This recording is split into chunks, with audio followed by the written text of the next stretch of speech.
ম্যাথের এই সেশনে সকলকে স্বাগত। আজকে আমরা নতুন চ্যাপ্টার শুরু করব, নৌকা এবং স্রোত, বোট এবং স্ট্রিম। খুব ভালো করে লক্ষ্য করবে। প্রথমে বেসিক যে ফর্মুলা সেগুলো আলোচনা করব। বোট এবং স্ট্রিম।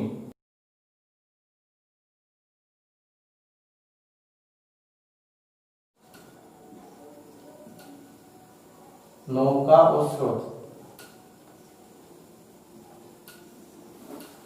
প্রথম যেটা হচ্ছে, আমরা এই গ্যাপটার মাধ্যমে প্রত্যেকটা কোশ্চেন আমরা সলিউশন করে নিতে পারবো। সেটা হচ্ছে, এটা আমরা একটা নদী ভাবি, এটা হচ্ছে নদী, ঠিক আছে? এটা নদীর এপার আর ওটা ওপার। তার মানে নদীর এটা এ প্রান্তটা একটা এপার আর বি প্রান্তটা আর একটা পার। নদীর স্রোতটা হচ্ছে এ থেকে বি এর দিকে, নদীর স্রোতটা হচ্ছে এ থেকে বি এর দিকে। তাহলে যে নৌকাটা এ থেকে বি এর দিকে যাবে সেটা হচ্ছে অনুকূলে যাবে, আর যে নৌকাটা বি থেকে এর দিকে আসবে সেটা প্রতিকূলে যাবে। তাহলে আমরা সংক্ষিপ্ত আকারে এখানে লিখছি স্রোত, এটা লিখছি অনুকূল, এটা লিখছি প্রতিকূল। যেহেতু নদীতে স্রোত আছে, তাহলে নৌকা কোনো সময় এই নদীতে নিজের বেগে যেতে পারবে না, তাকে হয় অনুকূলে যেতে হবে, না হলে প্রতিকূলে যেতে হবে। তাহলে অনুকূল আর প্রতিকূল কি? স্রোতের দিকে যাওয়াকে বলে অনুকূল, ইংরেজিতে বলে ডাউন স্ট্রিম, ডাউন স্ট্রিম। আর স্রোতের বিরুদ্ধে যাওয়া বা বিপক্ষে যাওয়া সেটাকে বলে আপ স্ট্রিম।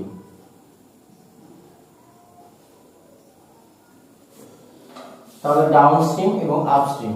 স্রোত ইংরেজি হচ্ছে স্ট্রিম। আর হচ্ছে নৌকা, নৌকা ইংরেজি হচ্ছে বোট। এই দুটো প্রান্ত হচ্ছে নদীর দুই প্রান্ত, একটা এই প্রান্ত মানে নদীর একটা ধার, এটা আর একটা ধার। নদীর স্রোতটা ধরে নিলাম এ থেকে বি এর দিকে। যে নৌকা এ থেকে বি এর দিকে যাবে সে যাবে অনুকূলে, যেটাকে ইংরেজিতে বলে ডাউন স্ট্রিম। যে নৌকাটা বি থেকে এর দিকে আসবে সেটা হচ্ছে প্রতিকূল বা আপস্ট্রিম। আর বোট ইংরেজি নৌকা। তাহলে এখানে আমরা চারখানা অ্যারো মেরে দিয়ে অঙ্কটা করে দিচ্ছি, একটা দুটো তিনটে চারটে। এবার অনুকূল থেকে প্রতিকূলের মধ্যে একটা সম্পর্ক রয়েছে। অনুকূল থেকে প্রতিকূলে বেগ, মানে একই নৌকা একই নদীতে যদি যায় তাহলে অনুকূল থেকে প্রতিকূলের বেগের ক্ষেত্রে আমরা বিয়োগ করব অনুকূলের বেগ থেকে 2 ইনটু স্রোতের বেগ।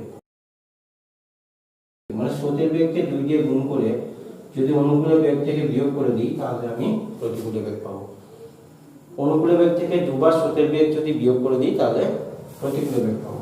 সিমিলারলি প্রতিকূলের বেগ থেকে আমি যদি দুবার স্রোতের বেগ যোগ করে দিই বা 2 ইনটু স্রোতের বেগ যোগ করে দিই তাহলেই পাবো আমি অনুকূলের বেগ। এ গেল একটা জিনিস। এবার আরো কয়েকটা ফর্মুলা আছে যেটা আমরা পরপর আলোচনা করব। ফর্মুলাগুলো একটু লিখে নিই। প্রথম হচ্ছে নৌকার বেগ আর স্রোতের বেগ যদি দেওয়া থাকে, নৌকার বেগ আর স্রোতের বেগ, এই নৌকার বেগ এবং স্রোতের বেগ যদি দেওয়া থাকে, এই দুটো যদি দেওয়া থাকে তাহলে দুটো জিনিস বের করতে পারবো, সেটা হচ্ছে অনুকূলের বেগ আর প্রতিকূলের বেগ। অনুকূলের বেগ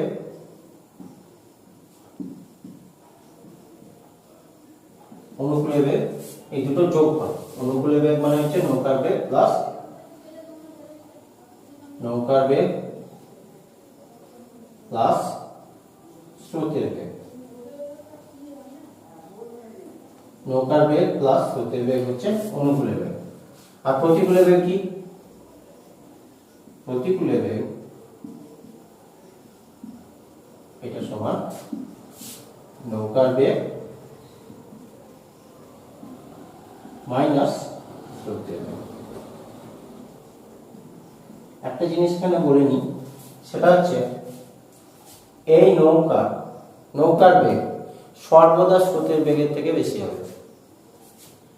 বাস্তবটাও তাই বলে, নৌকার বেগটা সবসময় স্রোতের বেগ থেকে বেশি হয়।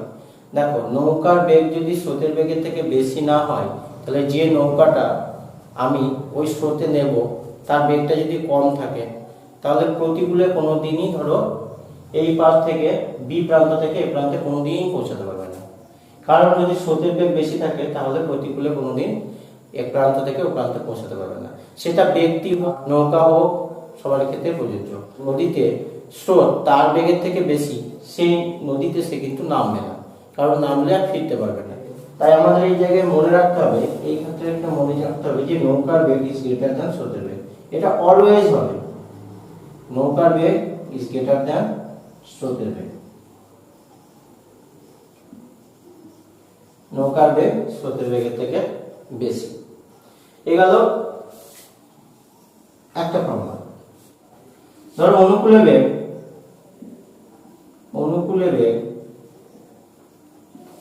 আর প্রতিকূলে বেগ,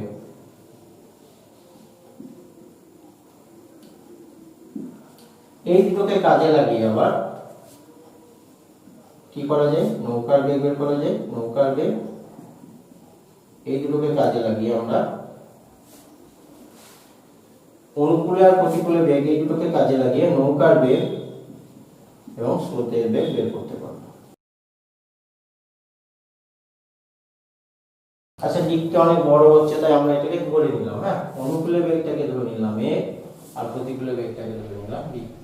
দুটো ইউনিট কিন্তু সেম হতে হবে। এটা যদি কিমি পার ঘন্টা হয়, এটা কিমি পার ঘন্টা, এটা মিটার পার সেকেন্ড হলে এটা মিটার পার সেকেন্ড, ইউনিট দুটো সেম হতে হবে। হ্যাঁ, তাহলে নৌকার বেগ মানে কি, যেহেতু নৌকার বেগটা স্রোতের বেগের থেকে বারবার বেশি বলেছিলাম, তাহলে বেশি মানে কি, দুটো যোগফল বাই 2, মানে নৌকার বেগ মানে হচ্ছে a + b বাই 2। এবার ইউনিটটা যা থাকবে সেই ইউনিটটা হবে, আর স্রোতের বেগ হচ্ছে অনুকূলে বেগ মাইনাস প্রতিকূলে বেগ বাই 2। এই হচ্ছে একটা ফর্মুলা। এবার যে ফর্মুলাটা আছে সেটা হচ্ছে, যেহেতু এটা সময় এবং দূরত্বের অঙ্ক, ঠিক আছে, সেই জন্য এই যে ফর্মুলাটা dts, যে ত্রিভুজটা বলছি আমরা, d মানে কি, d মানে ডিসটেন্স, বাই বাংলায় বললে দূরত্ব, t মানে টাইম বা সময়, s মানে স্পিড বা গতিবেগ। এদের যে ফর্মুলাটা, এটা বাংলাটা মানে ডাইরেক্ট ইংরেজিটা লিখছি। d কি, d যেহেতু উপরে আছে, t * s, এটা একটা ফর্মুলা। আর যখন t বের করব, টাইম যখন বের করব, টাইম মানে কি, এইটা টাইম মানে কি, distance by speed, d by s। আর s যখন বের করব, স্পিড সমান কি, স্পিড মানে হচ্ছে d বাই t। এই হচ্ছে আমাদের তিনটে ফর্মুলা। সেটা আমার টাইম ডিসটেন্সেও লাগবে, সময় দূরত্বের গতিবেগেও লাগবে, রেসেও লাগবে, রেস যে চ্যাপ্টারটা সেটাতেও লাগবে, আবার এই নৌকা বোট এন্ড স্ট্রিমে লাগবে।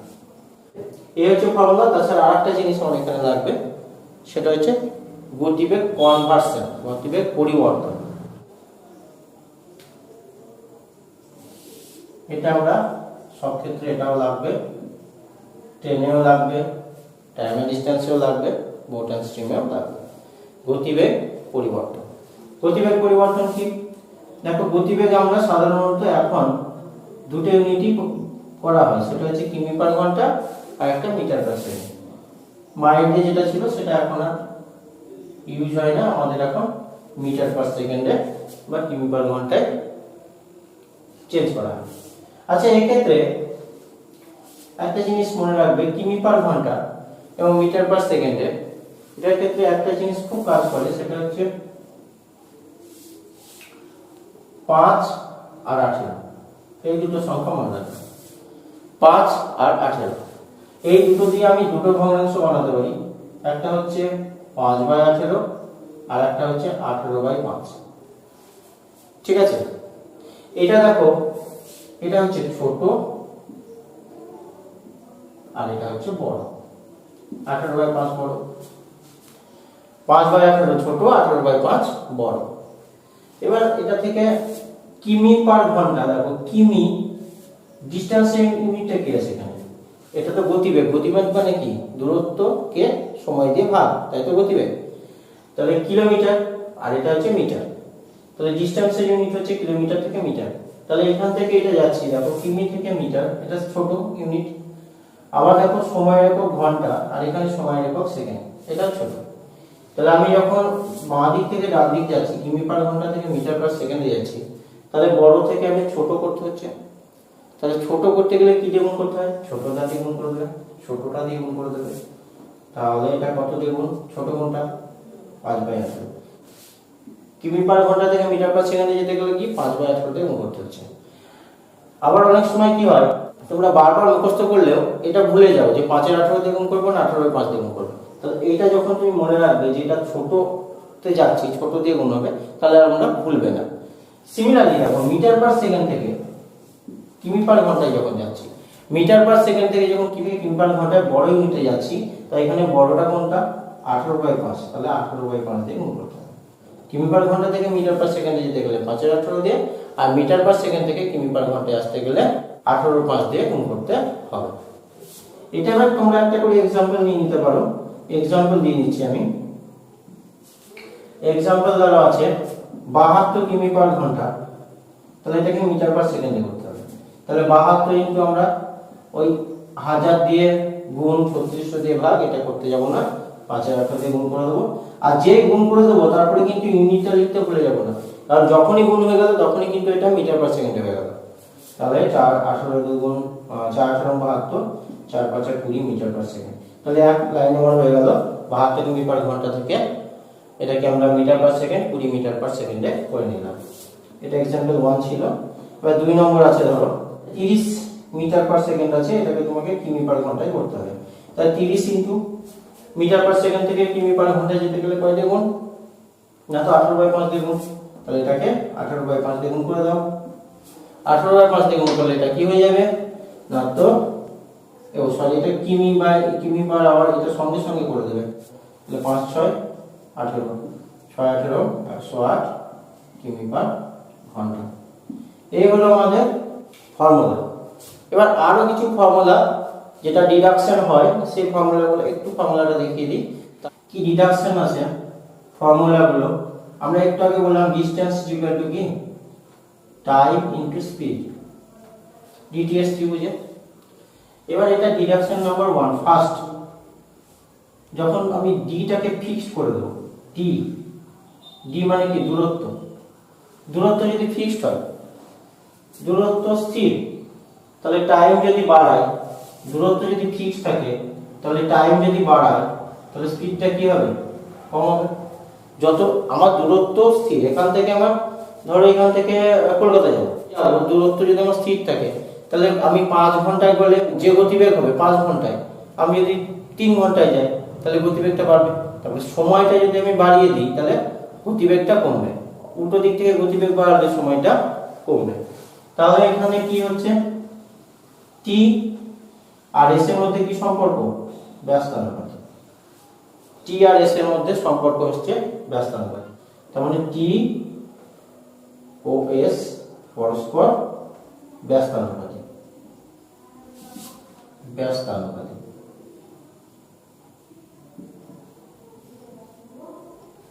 টি এবং এস পরস্পর ব্যস্তানুপাতি। তার মানে কি লিখতে পারি? আমার সময় যদি t1 হয়, স্পিড যদি s1 হয়, সে দূরত্ব যাব t1 s1 t2 s2।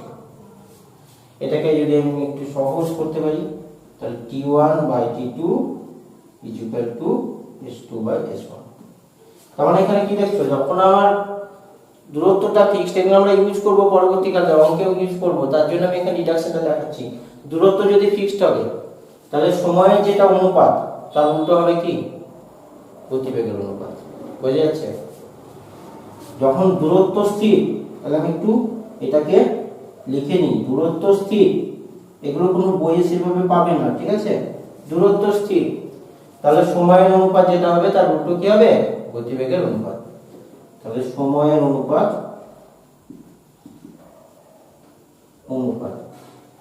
যেটা আছে তার বিপরীত কি? বিপরীত বা ব্যস্ত যাবে বা গতিবেগের। দেখো ডিডাকশনটা বুঝতে পেরেছো কিনা? আমরা প্রত্যেকটা ডিডাকশন এইভাবে করিয়ে দেব। দূরত্ব যদি স্থির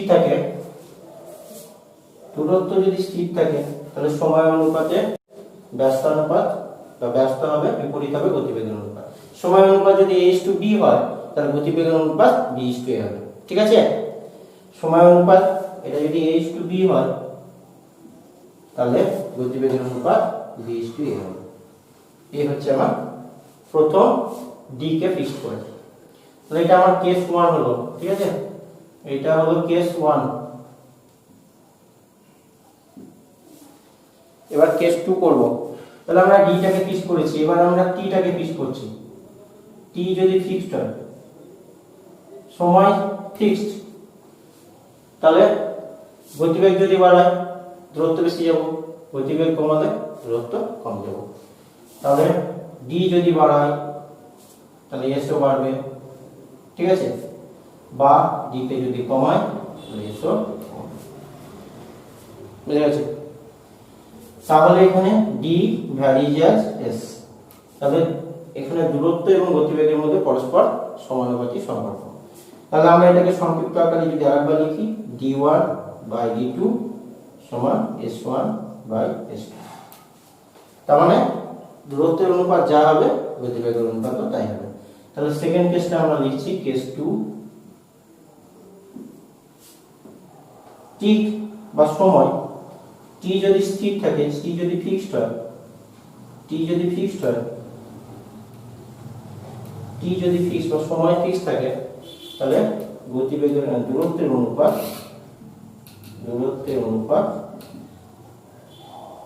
ইকুয়াল টু, এইটা যেটা করাচ্ছি এটা তোমাদের সর্বত্র লাগবে। সময় দূরত্ব রিলেটেড যে কোনো কোশ্চেনে তোমাদের সর্বত্র সময় দূরত্ব এবং গতিবেগ দিয়ে কোশ্চেন যেখানেই থাকবে সেখানে এটা ইউজ হবে, এবং এটা কুইকার মেথডের থেকে অনেক তাড়াতাড়ি কাজ করবে। দূরত্বের অনুপাত সমান হচ্ছে গতিবেগের অনুপাত।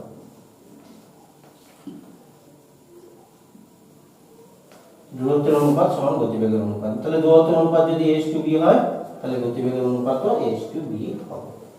পরেরটাই যাচ্ছি আমরা। এবার লাস্টেরটা, যদি স্পিড s ফিক্সড হয়, স্পিডটা ফিক্সড, তখন d ডিসটেন্স বাড়লে টাইমও বাড়বে, আবার ডিসটেন্স কমলে টাইমও কমবে। তাহলে d varies as t, d আর t পরস্পর সমানুপাতিক। তার মানে কি d1/d2 t1/t2। তাহলে আমরা কি লিখব একটু সংক্ষিপ্ত আকারে? যদি আমরা বলি গতিবেগ যদি স্থির থাকে, গতিবেগ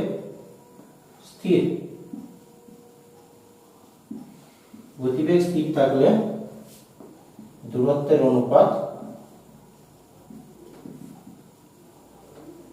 সমান হচ্ছে সময়ের অনুপাত। দূরত্বের অনুপাত সমান সময়ের অনুপাত। তাহলে দূরত্বের অনুপাত যদি h/b হয় তাহলে সময় অনুপাতও h/b হবে।